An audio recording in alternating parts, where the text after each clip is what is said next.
and welcome to Lux Occult, a podcast where we gleefully taunt the mundane, butcher the Latin language, and also discuss a variety of occult topics.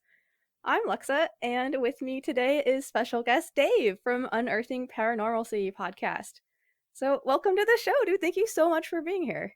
Well, thank you for having me. Yeah, well, I'm super stoked to hear about Druidry and Druidism and all of it. But before that, could you tell us a little bit about your show? Absolutely. Unearthing Paranormalcy is available on all podcasting apps. My wife, Amy, and our brothers, Chad and Eli, dig into hauntings, cryptids, enigmas, spiritualism, the occult, and really anything else that falls into the can't be proven or disproven by science category. We've recorded over 100 episodes. Most of them are good. We had to undergo a bit of a learning curve.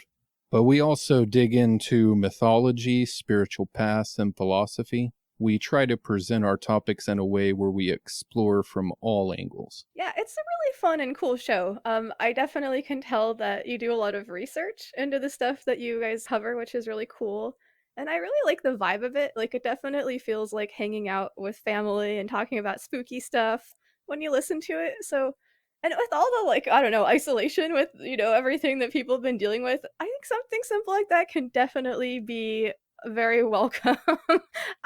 You guys should definitely check it out. I'll have a link to their website and everything in the show description. So yeah. Okay, so what would your Druidism in a nutshell definition be for some of our listeners who maybe haven't heard of it or maybe are somewhat unfamiliar with the term? If I can go back a little bit into history, now don't worry, I'll keep it light and hopefully entertaining. I think it would be good to have some context, yeah. So very little was written down about the ancient Druids, and the only thing we know for absolute certainty is that they themselves didn't write anything down. But we know from what people wrote about them is that they were religious leaders of the Celtic peoples.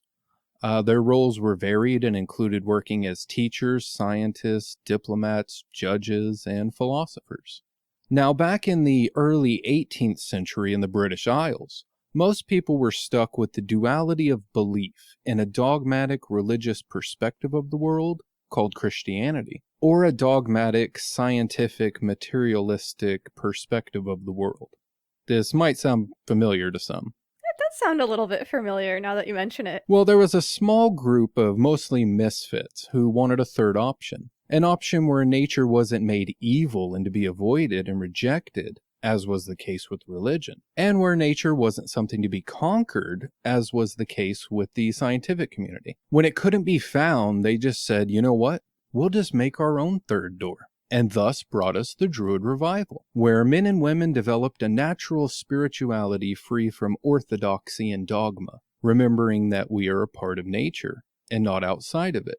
Gone were the days of the Renaissance when mages like Paracelsus, Heinrich Agrippa, and Giordano Bruno proclaimed the reality of magic to the world, and when occultism was a major cultural force. Now, when it comes to Paracelsus, I like his full name of Philippus Aurealis Theophrastus Bombastus von Hohenheim.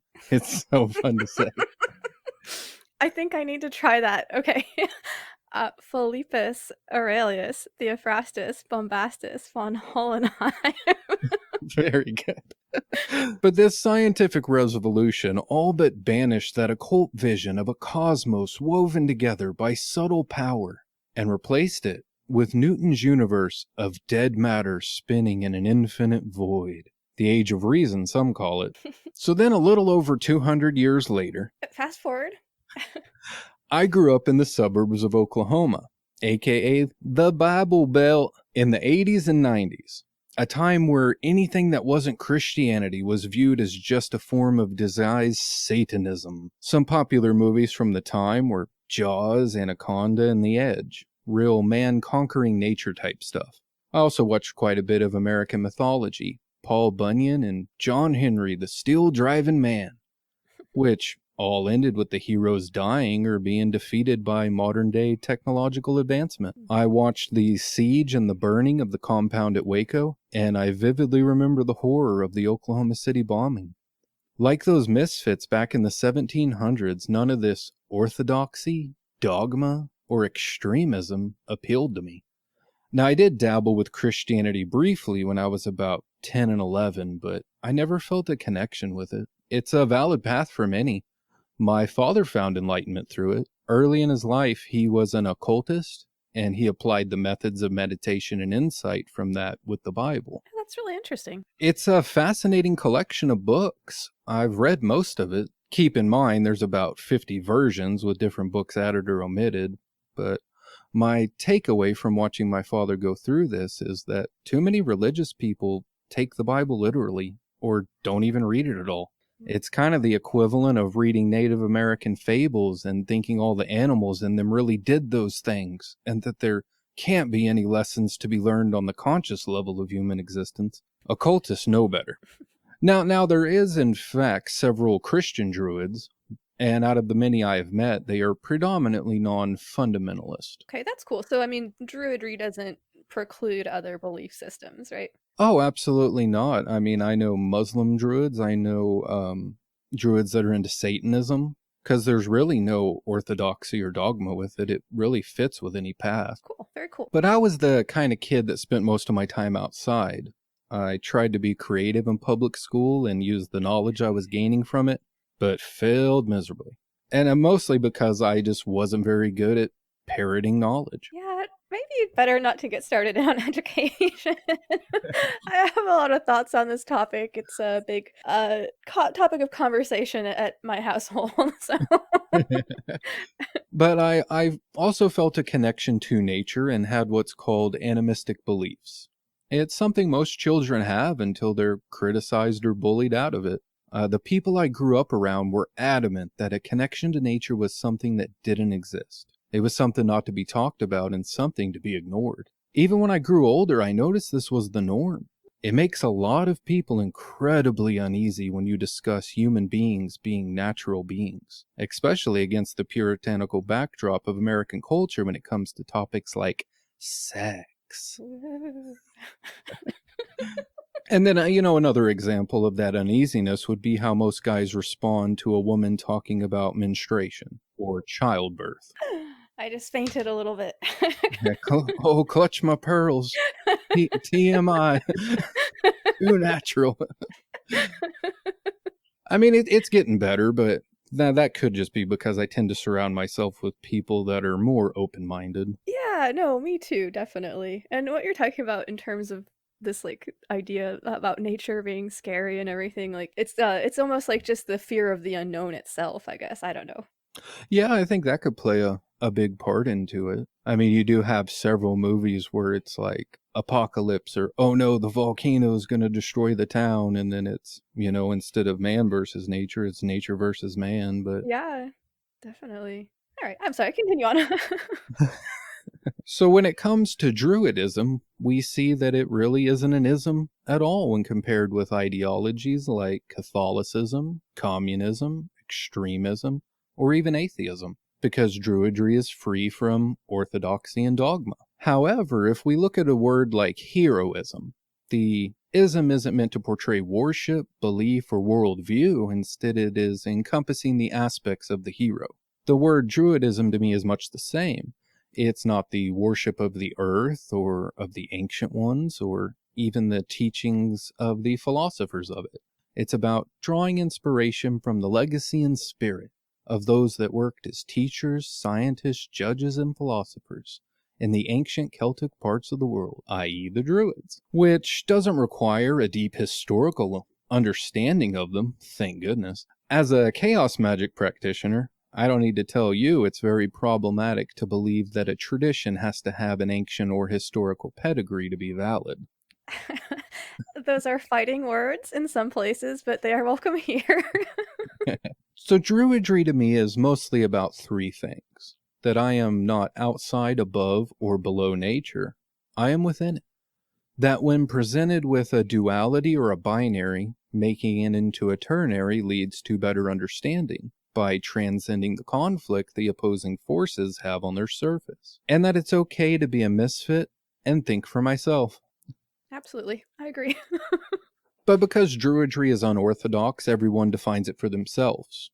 And with that, my definitions will change as my knowledge increases. Now, Druidry is also what I consider the art and practice of being a Druid, like carpentry, pottery, chemistry, masonry, and so on are the arts and practices. The Druid path remains for the most part what it was at the beginning of the Druid revival, a daily life lived in harmony with nature, seasonal rituals that celebrate the cycles of nature, and meditation to unveil the secrets of our own personal nature. For me personally, it has become a religion and philosophy that has incorporated in itself an emphasis on knowledge and science, married with magic and spirituality. Okay, yeah, very cool.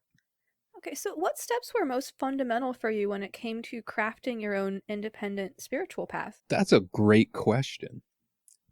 Learning about Druidry is one thing, but becoming a Druid by practicing Druidry is another. Druids choose for themselves amongst many options for a personal nature spirituality. Organizations like the Ancient Order of Druids in America, which has provided a great influence to my Druid path, advises a threefold approach to the beginning of one's path.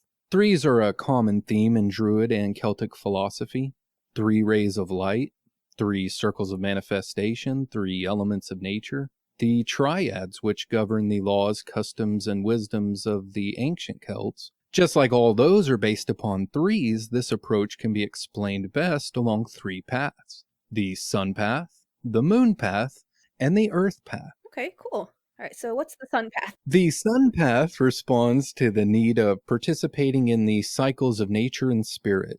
Traditionally, this is celebrating the cycle of Druid holy days, the solstices, and the equinoxes. Some, including myself, have adopted what's called the cross-quarter days into this calendar.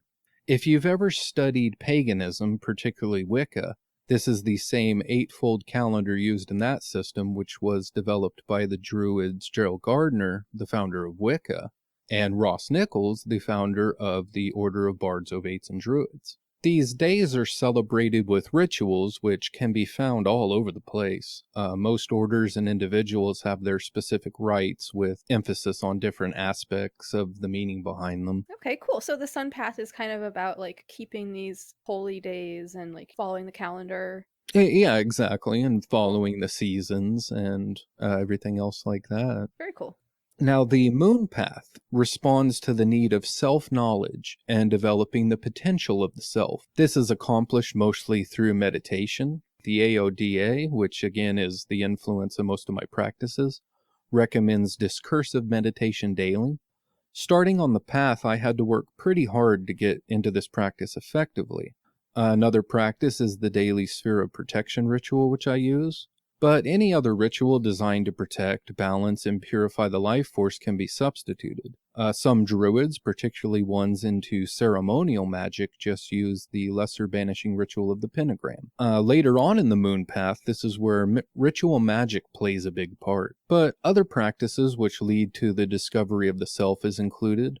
Even therapy would be a valid for the moon path, with a good therapist, of course. Okay, cool. Interesting. So the moon path you could consider like if you were maybe a chaos magician who was into druidry, you could consider ego magic being part of the moon path probably, right?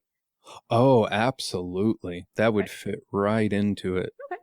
Cool. Very cool. And while the sun and the moon path offer a balanced system of natural spirituality, spirit must express itself in the material world or it accomplishes nothing.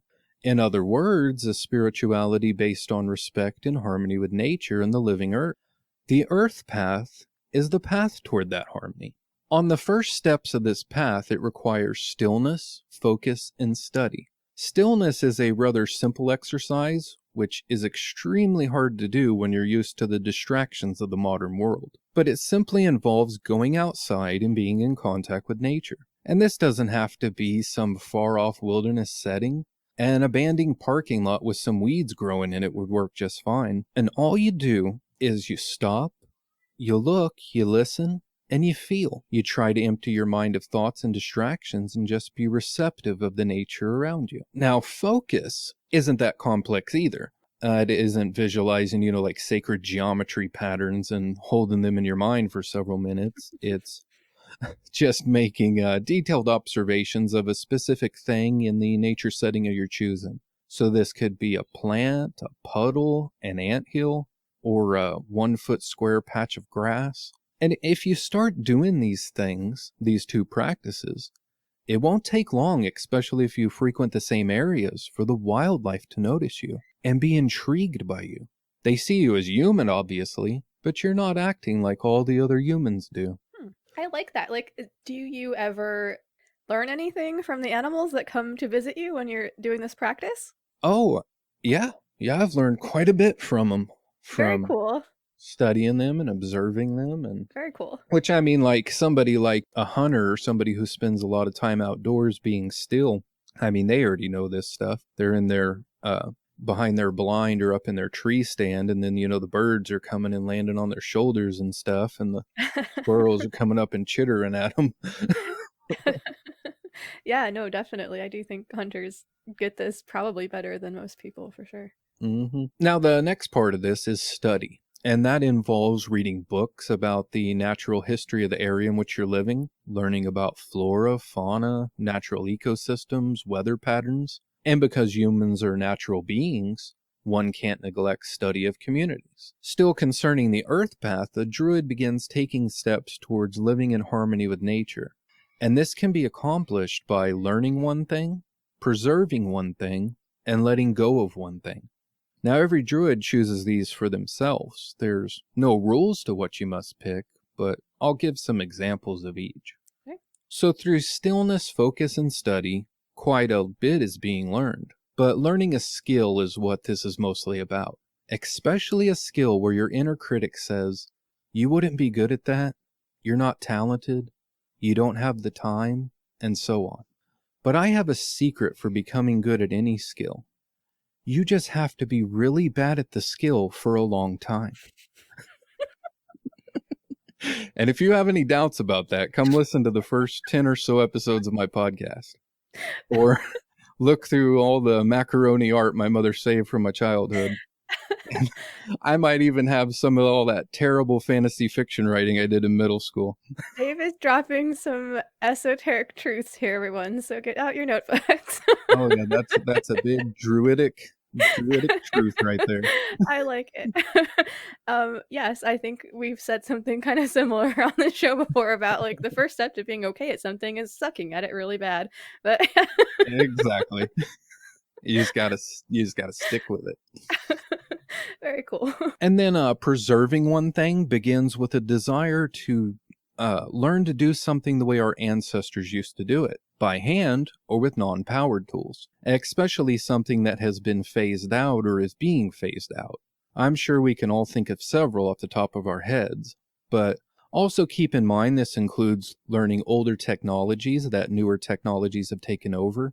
Things like learning land navigation with a compass and map instead of a GPS. Yes, everybody should learn that, by the way. Just saying. Sorry. Yeah, it's a very important skill to have. And it's not that hard. Or like learning to use a slide rule instead of a calculator. If you don't know how to do cursive writing, you could learn cursive writing. Some even learn languages which are dying out as they're being replaced with English, like Gaelic, Welsh, or even Latin. It doesn't necessarily need to be Celtic. Yeah, that's really cool. So, I mean, this is like perfect for somebody who's like kind of a hipster and is like, oh, I'm gonna like preserve this old 1980s, boombox technology and have my whole collection of it. I love it. Yeah, exactly. Or like learning to brew beer or something, or yes, how to blacksmith. Yes. Indeed. Now the third one, which is usually the one that's the hardest to even start on, letting go of one thing.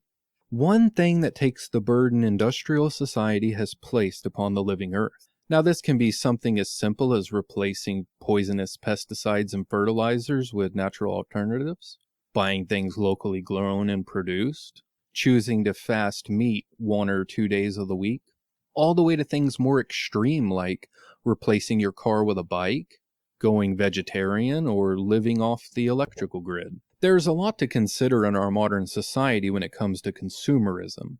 The first thing that comes to my mind is how far did the product have to travel, and on how many trucks, trains, and planes to get to the market I'm going to buy it from. How much waste is involved with it, as far as packaging and processing goes. And how long is the product going to last? And after it's no longer useful, or it inevitably breaks, can it be upcycled, recycled, or is it going into a landfill or directly into the ocean? Mm. I could go on and on with considerations for buying this over that. Minimalism isn't the goal here. I mean, that's an extreme, the opposite in duality of consumerism.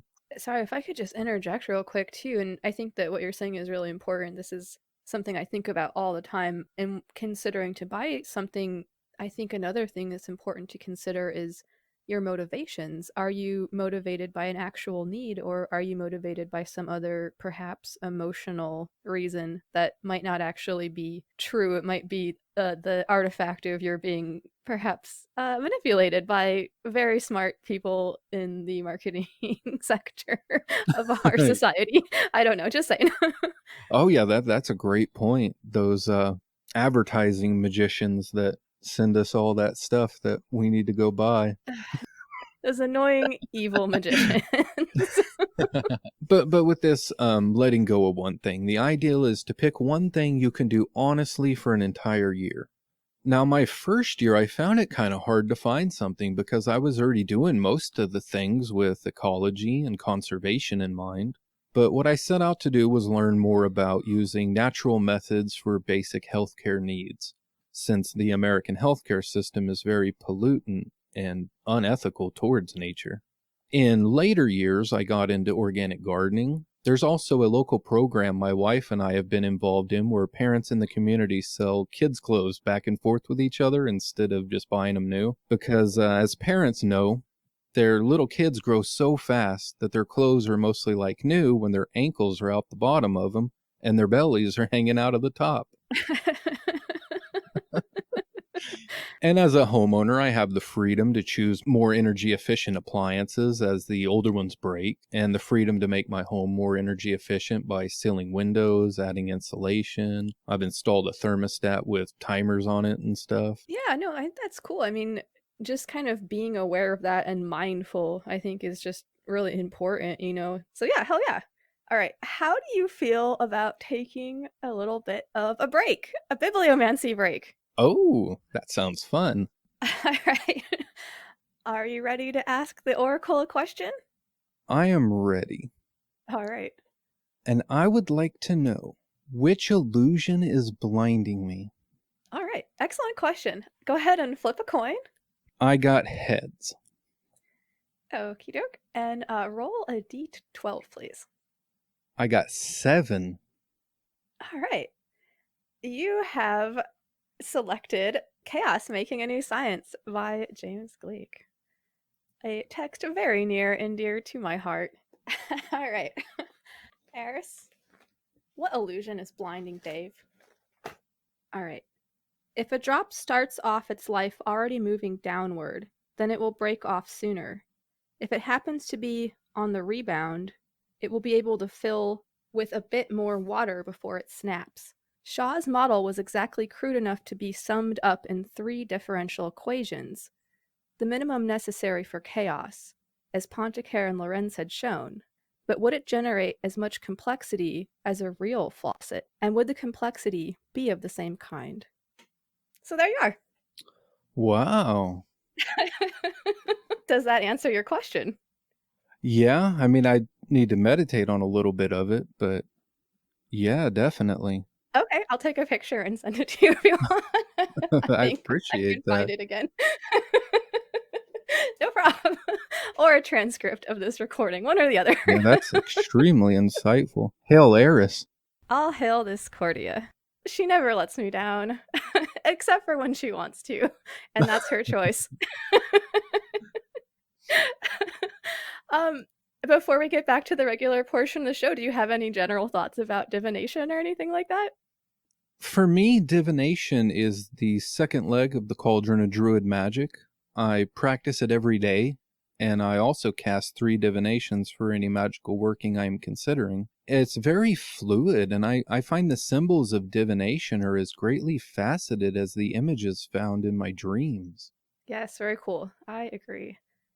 Okay, so how does your practice play out in your daily life? Or like what does it kind of maybe look like in quotations for you?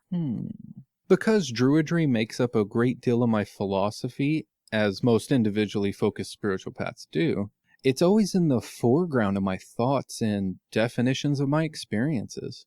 I'm sure we all at one time or another have stopped and thought to ourselves something like, man, this day has been the 9 of Cups, or some equivalent to it. Fucking 9 of Swords all the time. No. Constant nightmare. Does 2020 towers and 9s of Swords, no, left and right. Oh no. Sorry. So as a kind of just a second nature from doing it for so long, I challenge dualities and binaries I notice and look for the ternary of them. As far as my daily practices, I spend anywhere from 30 minutes to an hour a day conducting rituals, divinations, and meditations. Then maybe a few hours a week with other spiritual, ritual, or magical workings. And then a few more hours studying. I mean, that might sound like a lot or little depending on who you are, but currently I feel like it's a great balance between my family, my career, and my hobbies. Yeah, hell yeah. I mean, balance is super important. That's Mm-hmm. very cool. Definitely good to keep in mind. All right. So when we spoke in the past, you had mentioned that you enjoy creating a variety of different things. Mm-hmm. Could you kind of go into the specifics of how your like magical or spiritual practice relates to your like creative endeavors? I would kind of like to hear maybe an example of how things like might play out in like a specific like art or craft project or working or whatever like you want to call these things. I don't know.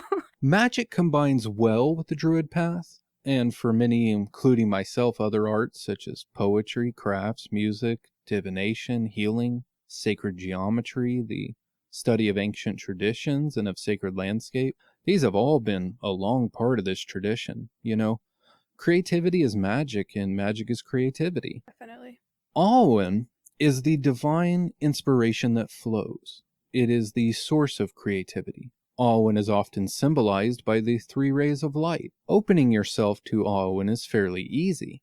Most people have more creative inspiration than they know what to do with, but blocking yourself from it is just as easy. Studies have shown that the same parts of our brain that house our creativity also house our inner critic. So when we say things like, I'm not creative, I don't have time, or I can't do that, those words, like all words, have magical power.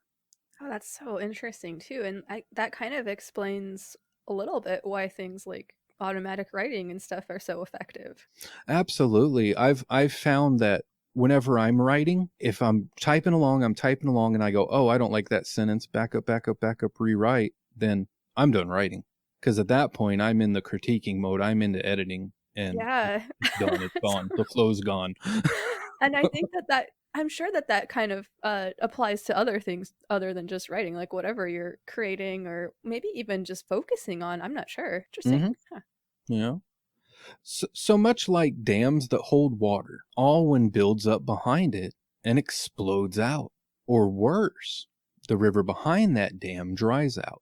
But Alwyn wants to flow, and it wants to flow through everyone into creative expression. When it bursts out of the dam, it goes all over the place. This is why people will have bursts of creativity, even if that creativity is only being used by that inner critic to come up with new and creative criticisms that keep you from your creative expression.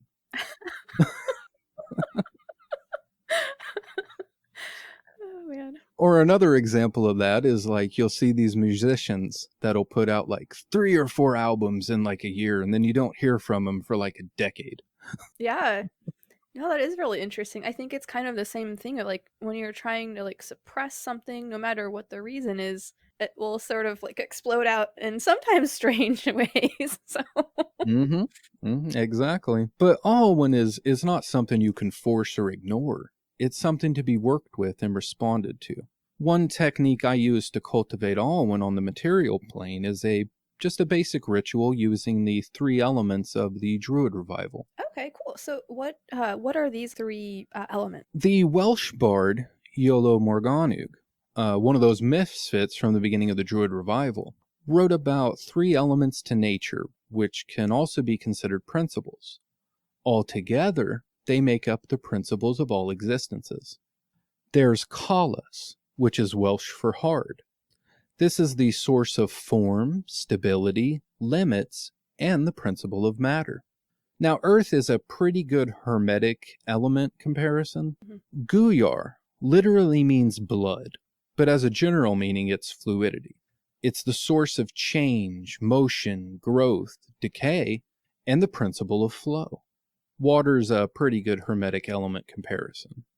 The third one is Nuivra, which means sky or heaven.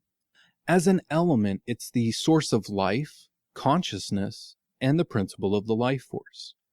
It's the energy that places people and things hold.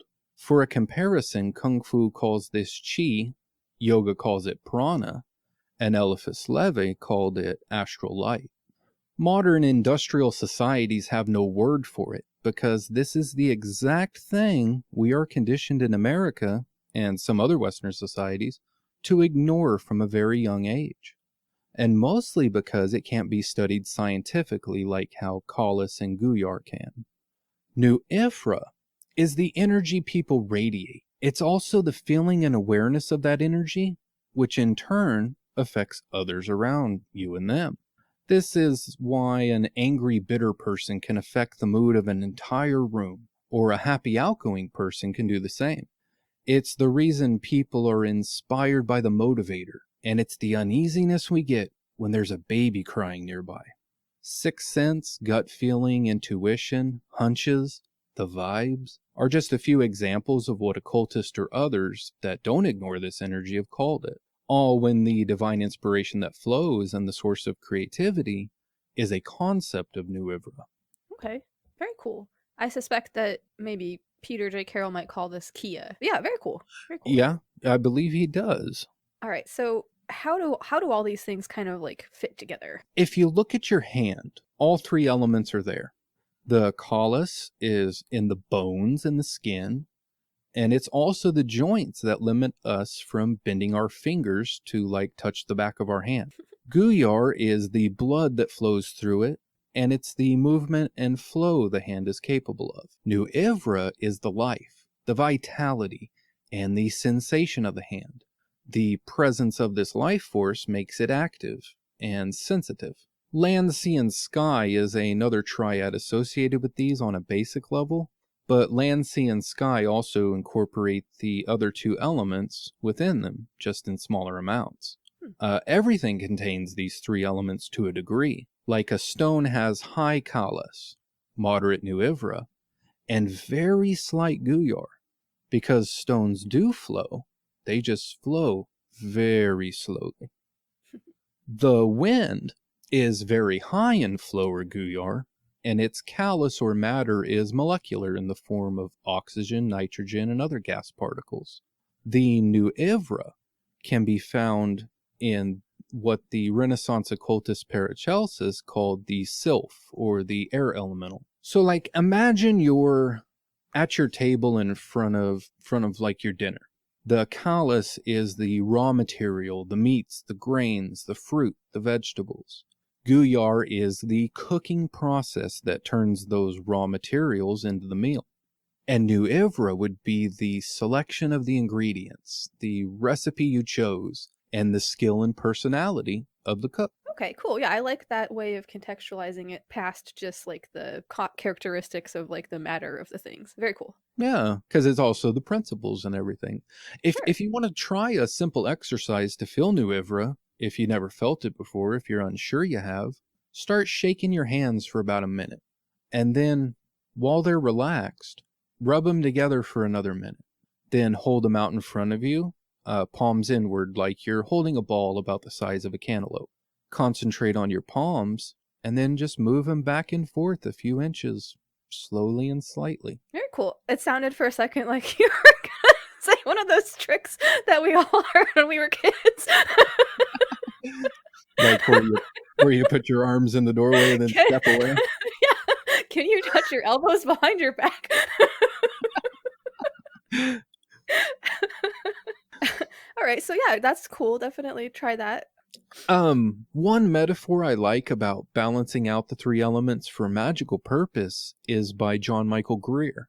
It begins with the harmony with nature, then adds two other themes, symbolism and intentionality, to make it a triad. Intentionality can also be thought of as will, which some, and I'm guilty of it myself starting out, mistake for willpower. Yeah, I think that's a really good thing to point out because willpower and will, with the capital W, they are different. They have some relation to each other, but like true will isn't really like about forcing things, I suspect. I mean, Asher and I talked about that back in the first episode, so check that out if anybody missed it. But yeah, like what you're saying, it definitely is a little bit more nuanced. Mm-hmm. There's also the term true will, which comes from Thelema. In the first lines of the Book of the Law, it is written, "Every man and every woman is a star." Now, I took this to mean that everyone has a trajectory, an orbit, and that problems only arise for us if we move out of our orbit or if somebody interferes with ours. And another aspect of that is stars can't change their true will because they can't change their trajectory. I personally view Crowley's concept of true will as just my nature. Yeah, I like that perspective. That's really interesting. Now, Eliphas Levi wrote, "The great work is, before all things, the creation of man by himself, that is to say, the full and entire conquest of his faculties and his future. It is especially the perfect emancipation of his will." So I learned early on that if I approach with the intent to conquer with willpower, it's not harmony with nature, and it's exhausting. It ignores the momentum of flow and natural patterns. It's like, as JMG puts it, crossing a lake on a rowboat without paying attention to the winds and currents. You can put all the effort you want into rowing, aka willpower, and make very little headway, or worse, end up further from your goal and exhausted. But one extreme cannot be substituted for another. You can't throw those oars down and just hope, pray, and wish the winds and currents will take you to your goal. So with this binary, finding the threefold relationship between the two opposing methods provides us knowledge and transcends the conflict. JMG continues, "If we learn to read the winds and currents, we can work with them and row ourselves into a current towards our goal." Yeah, no, just to interject real quick, like this idea of kind of transcending duality, I think is really important. I think we're kind of a lot of times trained into this kind of yes or no, this or that kind of perspective, and it's not always conducive to a growth mindset. So what you're saying about finding that third way, I think, is very good, very Oh helpful. yeah, it's embedded into us from when we're small children. When we read the fairy tales or we watch the Disney movies, and there's the good guy and there's the bad guy. Yeah, and this way of thinking often leads to completely erroneous under misunderstandings of things, I guess. Yeah. Absolutely. Now, if you all listening haven't found your true will, or know your nature, or have begun the path Eliphas Levi called the great work, I would recommend taking those first steps by meditating, or at least contemplating on the question, what does the acorn know of becoming the oak tree? So during this cultivation of awe and ritual, it's very informal. No grove opening ceremony, no circles, no calling of elements, no additional tools. I just grab the tools I'm going to use for my creative endeavor, be it pencils, paintbrushes, needle and thread, crocheting needles, saws, chisels, a writing keyboard, or even a musical instrument, and so on and so forth. I hold these tools. I feel their matter and I feel their energy. I give them thanks and honor. What I'm trying to accomplish is establishing a connection with them. And then I chant 3 times, Kalas, Kalas, Kalas. I begin to visualize what I am wanting to accomplish. I incorporate the knowledge of the past and present of my capabilities. Then I imagine myself going through the process of creating what I want to create. Then I chant, Guyar, Guyar, Guyar.